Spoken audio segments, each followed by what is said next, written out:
Buenas noches, mi nombre es Eduardo Delgado, vivo en la ciudad de Guatemala. Mi número de teléfono es 42 9309 y WhatsApp más 502 9309. Hoy es el día jueves 28 de marzo 2024 y son las 8 de la noche menos 7 minutos. Hoy vamos a hablar de lo que es cómo convertir el agua en vino. ¿Cómo convertir el agua en vino? La Biblia, la palabra de Dios, está representada en la misma Biblia como el agua. Entonces, el Señor Jesucristo, en un milagro que hizo en Caná de Galilea, en unas bodas, Él convirtió agua en vino. ¿Qué significa esto? ¿Qué nos enseña? El vino representa la palabra de Dios también, pero la palabra comprendida, la palabra entendida. Cuando uno lee la Biblia, el Espíritu Santo le da a uno entendimiento para comprenderla. Si el Espíritu Santo no le da a uno entendimiento para comprender la palabra de Dios, uno no la entiende. Y el agua sigue siendo agua porque la palabra de Dios, la letra de la Biblia está representada en la misma Biblia como el agua. Pero la letra de la Biblia, si yo no la entiendo, sigue siendo agua. Cuando yo la comprendo, cuando el Espíritu Santo me da entendimiento para comprender la palabra escrita, entonces esa palabra se convierte en vino. El vino representa la palabra comprendida, la palabra entendida. Cuando logramos realmente comprender el significado de cierta parte de la Biblia, porque el Espíritu Santo nos dio entendimiento, entonces el agua deja de ser agua. O sea, la palabra escrita deja de ser simplemente unas letras que no tienen ningún significado para mí. Se convierte en algo que ya tiene un significado, entonces se convierte en vino. Algo que yo ya comprendí, algo que yo ya entendí. Entonces, para ilustrar esta plática, vamos a leer lo interesante que es y lo bonito que es también. Vamos a leer este pasaje donde el Señor Jesucristo en Caná de Galilea convierte el agua en vino. Para que nos vayamos haciendo una idea de cómo sucedió este milagro. Es el Evangelio según San Juan, capítulo 2, versículo 1, dice: al tercer día se hicieron unas bodas en Caná de Galilea. Y estaba allí la madre de Jesús. Y fueron también invitados a las bodas Jesús y sus discípulos. Y faltando el vino, la madre de Jesús le dijo: no tienen vino. Jesús le dijo: ¿qué tienes conmigo, mujer? Aún no ha llegado mi hora. Su madre dijo a los que servían: haced todo lo que él os dijere. Y estaban allí 6 tinajas de piedra para agua, conforme al rito de la purificación de los judíos, en cada una de las cuales cabían 2 o 3 cántaros de agua. O sea, cabían la medida de 2 o 3 cántaros. Jesús les dijo: llenad estas tinajas de agua. Y las llenaron hasta arriba. Entonces les dijo: sacad ahora y llevadlo al maestresala. Y se lo llevaron. Fíjense qué sencillo. Solo les dijo: llenad estas tinajas de agua. Y las llenaron. Entonces les dijo: ahora sacad ahora y llevadlo a probar a la maestresala. Y se lo llevaron. Le llevaron una muestra de esta agua. Echaron agua en estas tinajas, sacaron un poquito y se la llevaron al maestresala. Y se lo llevaron, dice aquí. Cuando el maestresala probó el agua hecha vino, sin saber él de dónde era, aunque lo sabían los sirvientes que habían sacado el agua, llamó al esposo. Después de que la maestresala probó lo que le llevaron, que era puro vino, para él era vino, Él no sabía que había sido agua. Para él sabía que era vino. Cuando el maestresala probó el agua hecha vino sin saber él de dónde era, aunque lo sabían los sirvientes que habían sacado el agua, llamó al esposo y le dijo, esto fue lo que el maestresala le dijo al esposo, al que había organizado la boda: todo hombre sirve primero el buen vino, y cuando ya han bebido mucho, entonces el inferior. Primero dan el buen vino y después, cuando ya han bebido mucho, dan el vino de inferior calidad. Entonces el inferior. Todo hombre sirve primero el buen vino y cuando ya han bebido mucho, entonces el inferior. Mas tú has reservado el buen vino hasta ahora. Para el maestresala, esto que le dieron a probar era el buen vino. No, en realidad no.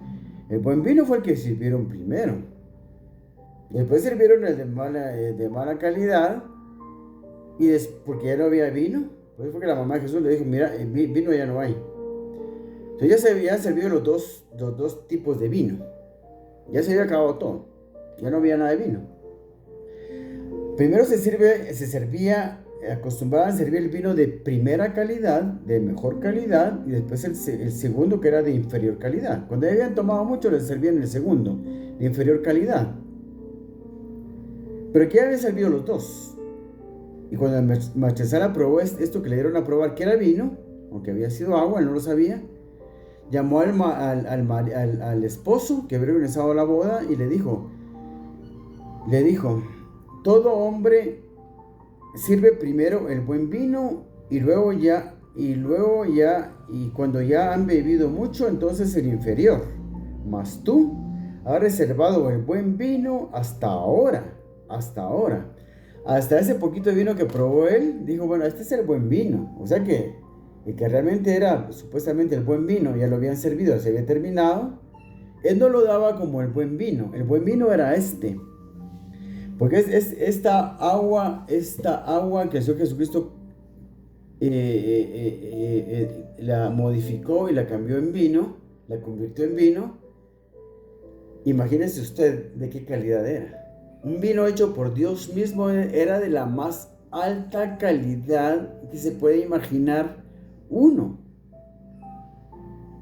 Mejor que el vino de Napa, California, mejor el vino de Francia, mejor que el mejor vino de la Argentina, mejor que el mejor vino de España, de Francia. En Francia están los mejores vinos, pero hay muchos países que producen vino también. Incluso Argentina produce vino, en California se produce mucho vino.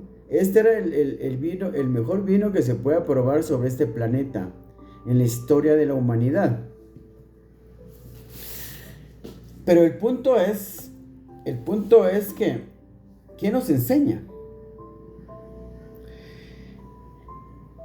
La palabra de Dios, la letra escrita, meramente la letra escrita, se representa aquí mismo en la Biblia como el agua. Como lo vimos aquí en Efesios. En Efesios vimos cómo se refiere a la purificación de los cristianos, de los creyentes, por medio del agua. Esto está en Efesios, lo acabo de ver, pero lo tengo perdido ahorita. Vamos a buscar aquí. Habla de la purificación por medio del agua, por la palabra, dice. Miren, lo voy a leer otra vez porque no encontré otro que se hiciera referencia del agua representada en la Biblia, representada en la palabra de Dios, representada en la Biblia misma como el agua. Pero aquí se lo deja claro. Dice, maridos, amad a vuestras mujeres, así como Cristo amó a la iglesia y se entregó a sí mismo por ella, para santificarla, habiéndola purificado en el lavamiento del agua, por la palabra. De la palabra, aquí se refiere que el lavamiento del agua se hizo por medio de la palabra. De la palabra de Dios, la Biblia está representada en la misma Biblia como el agua. La letra. La letra, sin haberla comprendido, la letra así rudimentariamente, la letra escrita, es el agua. Pero cuando esta letra, uno lee la letra, uno capta el mensaje, el Espíritu Santo le da entendimiento a uno para comprender el mensaje de la palabra. Entonces el agua simple, la letra simple de la Biblia se convierte en palabra entendida. Esto se le llama vino. El agua se convierte en vino. Cuando la letra escrita se convierte en palabra entendida. Entonces el agua se convierte en vino. Esto es así. El agua, la palabra de Dios, aquí se refiere, el agua se refiere a la palabra. El agua purifica, el agua limpia, el agua lava, limpia, purifica. Como lo podemos ver también en el pasaje donde Naamán, el sirio, que era un hombre, era el general del ejército de Siria, es un hombre leproso. Una sirvienta que tenía en su casa él en Siria, que era era judía, le servía en su casa porque se la habían llevado cautiva, prisionera, esclava, a Siria. Le dijo a su señora, la esposa de Naamán, que les digo que era el general del ejército de Siria, que era leproso. Esta sirvienta le dice a la esposa de Naamán, le dice: mira, si tu esposo fuera a Israel, allá hay un gran profeta, que es el profeta Eliseo. Si él fuera a hablar con el profeta Eliseo, él lo sanaría de su lepra. Entonces la esposa le dice esto a Naamán. No lo leo porque es muy largo. La esposa le dice a Naamán: mira, dice esta mujer que es de Israel, que en Israel hay un gran profeta, que si tú vas a hablar con él para que te sane la lepra, él te sanaría la lepra. Ella lo asegura. Ella lo asegura de que seguramente lo sana de su lepra. ¿Por qué no vas? Entonces, fíjense lo que él hizo. Entonces viene Naamán y le dice al rey de Siria: mira, fíjate que yo quisiera ir a Israel a ver un profeta que está allá, que se llama Eliseo, para ver si me puede sanar de mi lepra, porque la sirvienta que yo tengo es judía y dice que ese hombre me podría sanar de la lepra, porque es un siervo del Dios de Israel. Es un profeta de Dios, del Dios de Israel, en que creen los judíos, dice, porque los sirios no creían en Jehová Dios. Entonces el rey de Siria le da cartas solicitando al rey de Israel para que les lleve. Naamán vaya a Israel con esas cartas, se presenta el rey de Israel y le suplique por favor que le permita, que le autorice que este hombre Eliseo lo atienda. En primer lugar, se habían recibido en Israel, que atiendan a su petición, que lo lleven con el profeta Eliseo para que le hable con él. Entonces él lleva sus cartas y vamos a leer un poquito mejor. Y va a Israel. Entonces tomó también cartas para el rey de Israel. El servidor de Naamán tomó también cartas para el rey de Israel, que decían así. Eso creo que escribió el rey de Siria al rey de Israel: cuando lleguen a ti estas cartas, sabe por ellas que yo envío a ti mi siervo Naamán para que lo sanes de su lepra, le dijo el rey de Siria al rey de Israel. Luego que el rey de Israel leyó las cartas, rasgó sus vestidos y dijo: soy yo Dios que mate y dé vida para que éste envíe a mí a que sane a un hombre de su lepra. Considerad ahora y ved cómo busca ocasión contra mí. Cuando Eliseo, el varón de Dios, oyó que el rey de Israel había rasgado sus vestidos, envió a decir al rey: ¿por qué has rasgado tus vestidos? Venga ahora a mí y sabré que hay profeta en Israel. Miren, pues qué osadía la del profeta Eliseo. No dudó ni por un momento, porque porque rasgaste tus vestidos, ¿cuál es el problema? ¿No hay profeta de Dios en Israel? Fíjese pues, él no tenía miedo de decir: bueno, y peor si este hombre va a venir conmigo aquí para que lo sane de su lepra, yo lo sane de su lepra. ¿Y qué voy a hacer yo? ¿Cómo sanar yo a un hombre de su lepra? No. El profeta Eliseo dijo: bueno, yo soy siervo de Dios, el poder de Dios está en mí, yo lo voy a sanar de su lepra, punto. No se hizo bolas él. Él sabía lo que iba a hacer, lo que tenía que hacer. Cuando Eliseo, el varón de Dios, oyó que el rey de Israel había rasgado sus vestidos, envió a decir al rey: ¿por qué has rasgado tus vestidos? Venga ahora a mí y sabré que hay profeta en Israel. Y vino Naamán con sus caballos y con su carro y se paró a las puertas de la casa de Eliseo. Entonces Eliseo le envió un mensajero diciendo. Eliseo no salió a recibirlo. Nunca salió, nunca lo vio. Tal vez más adelante lo vio, pero de primera no lo vio, no lo atendió. Eliseo mandó un siervo que le dijera lo que tenía que hacer, porque Eliseo ya sabía para qué iba. no salió a recibirlo. Solo dijo a su siervo, mira, ahí está el general de ejército de Siria. Dile lo siguiente, por favor. Entonces dijo, y vino Naamán con sus caballos y con su carro y se paró a las puertas de la casa de Eliseo. Entonces Eliseo le envió un mensajero diciendo, el mensajero le dijo esto al general de ejército de Siria, que era Naamán, y no fue Eliseo, fue el mensajero. Ve y lávate 7 veces en el Jordán, y tu carne se te restaurará y serás limpio. Punto. Eso es todo.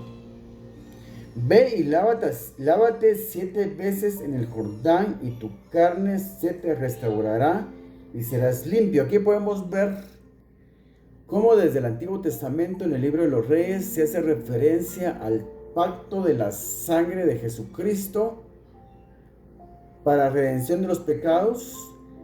El número 7 representa el pacto por la sangre de Jesús derramada en la cruz. Un pacto que el Señor hace con los hombres que creen en Él. Eso representa el número 7, el pacto por la sangre. Por eso es que en el Antiguo Testamento también se hace referencia al número 7. Proféticamente, porque eso Jesucristo no había nacido todavía en ese tiempo, no había caminado por la tierra en ese tiempo, no había vivido todavía en ese tiempo. En el tiempo de los reyes, faltaba mucho para que Jesucristo naciera. Pero aquí se hace referencia del pacto por la sangre de Cristo al mencionar el número 7. Ve y lávate 7 veces en el Jordán, y tu carne se te restaurará y serás limpio. 7 veces se tenía que sumergir en el Jordán, y tu carne se te restaurará y serás limpio.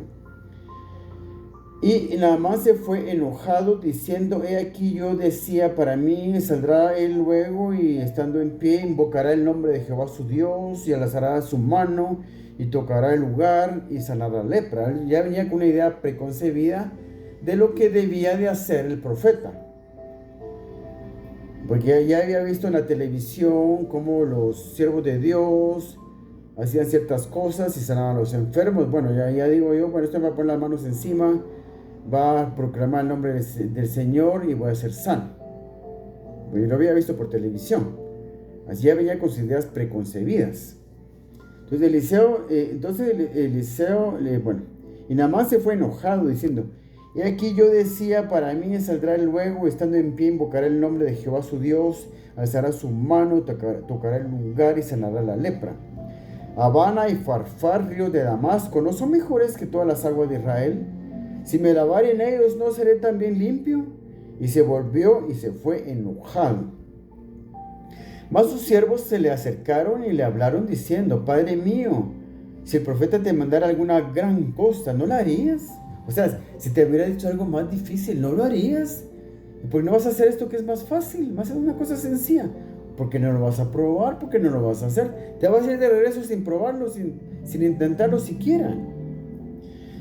Padre mío, si el profeta te mandara alguna gran cosa, ¿no la harías? ¿Cuánto más diciéndote, lávate y serás limpio?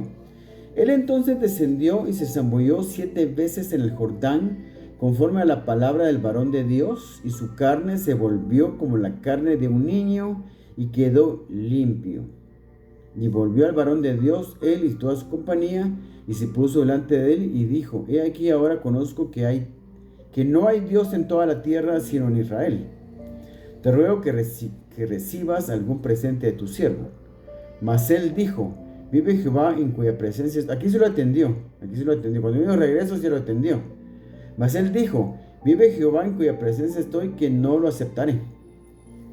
Y le instaba a que aceptara alguna cosa, pero él no quiso. Bueno.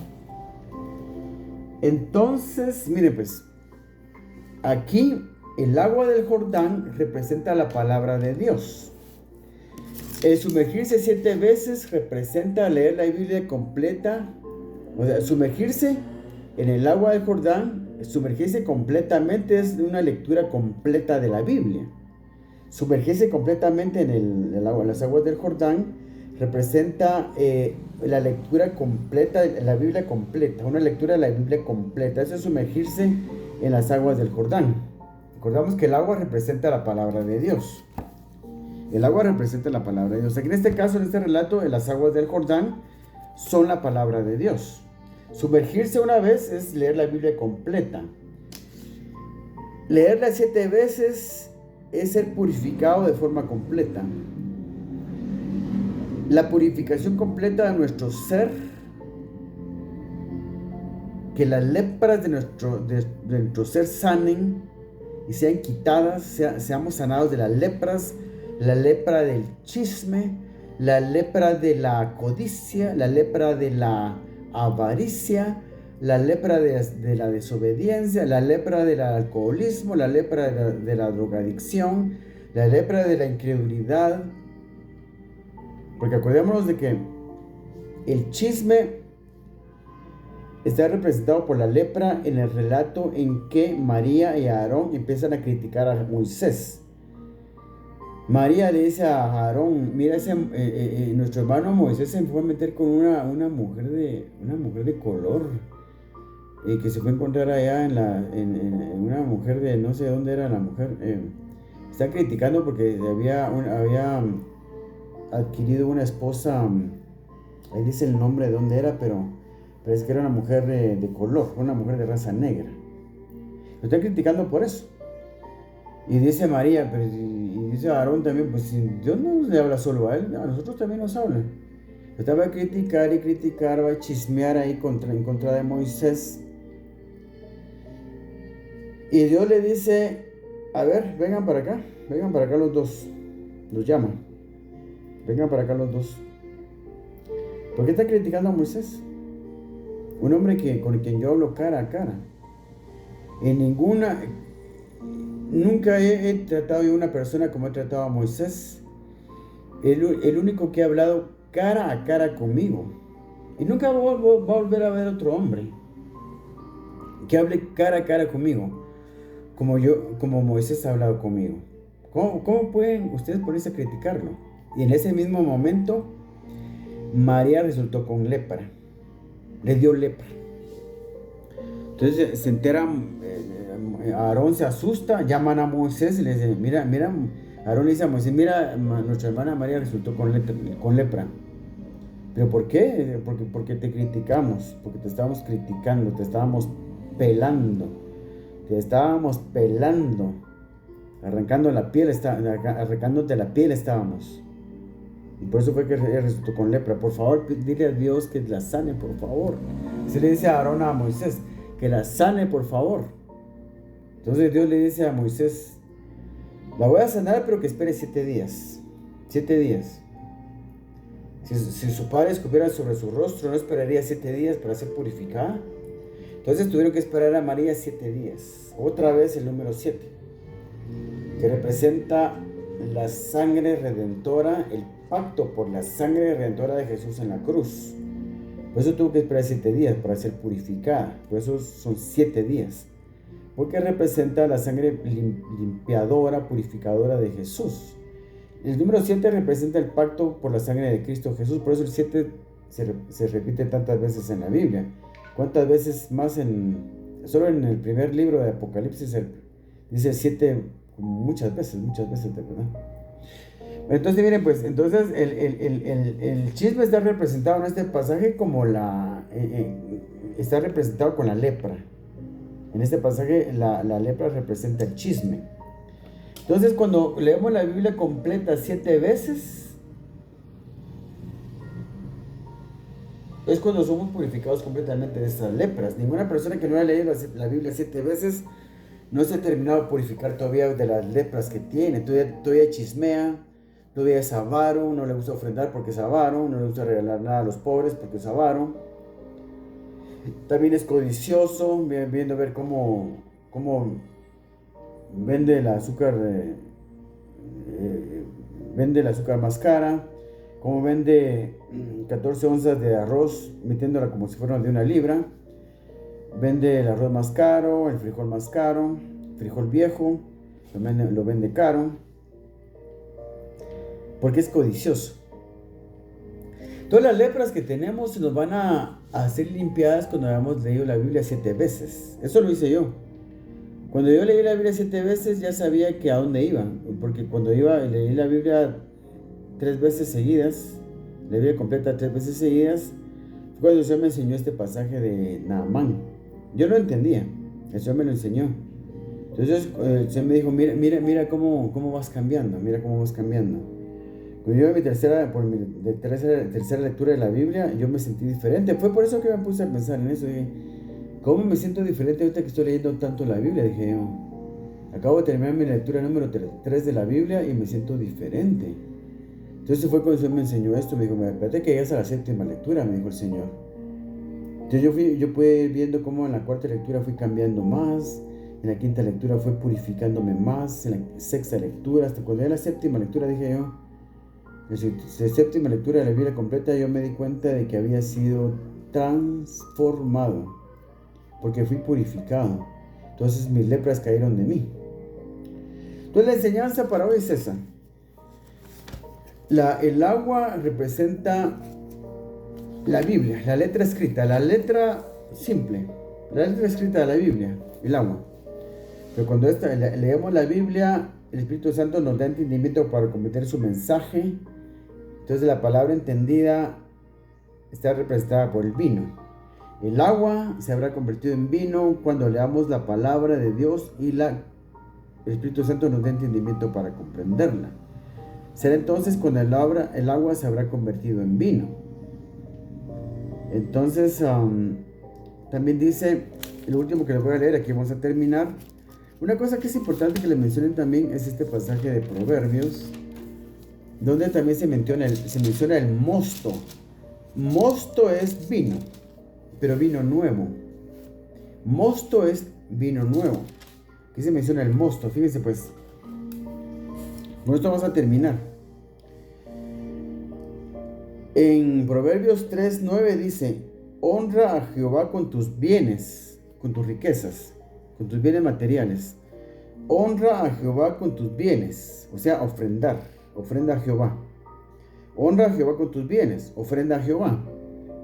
Y con las primicias de todos tus frutos, con lo primero de todos tus frutos. A Dios se le da lo primero, lo mejor, lo primero se le da a Dios. Honra a Jehová con tus bienes y con las primicias. Primicias quiere decir lo primero. Y con las primicias de todos tus frutos. Y serán llenos tus graneros con abundancia. Serán llenos tus graneros, comida, alimento, sustento, todo lo que necesites. Serán llenos tus graneros con abundancia. Y dice, y tus lagares rebosarán de mosto. Los lagares es donde se guardaba el vino nuevo. Mosto es vino nuevo.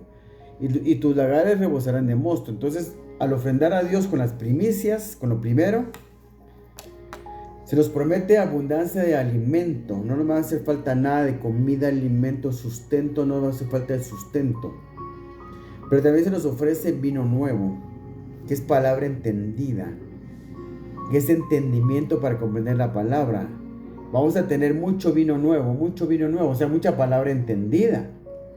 Mucha palabra de Dios entendida vamos a tener, mucho vino nuevo vamos a tener cuando cumplamos, porque aquí habla de una específica ofrenda que no tiene que ver con el diezmo que practicamos actualmente en las iglesias evangélicas, lo que es el diezmo de Génesis 14, no tiene que ver con la ofrenda voluntaria, las ofrendas que nos enseñó Moisés cuando estaba construyendo el tabernáculo de reunión, esa es ofrenda voluntaria. Esta ofrenda no tiene que ver con esas dos ofrendas, esta es una tercera ofrenda, que es la ofrenda de primicias. Cuando practicamos la ofrenda de primicias tenemos alimento en abundancia y tenemos vino nuevo, que es mucha palabra entendida.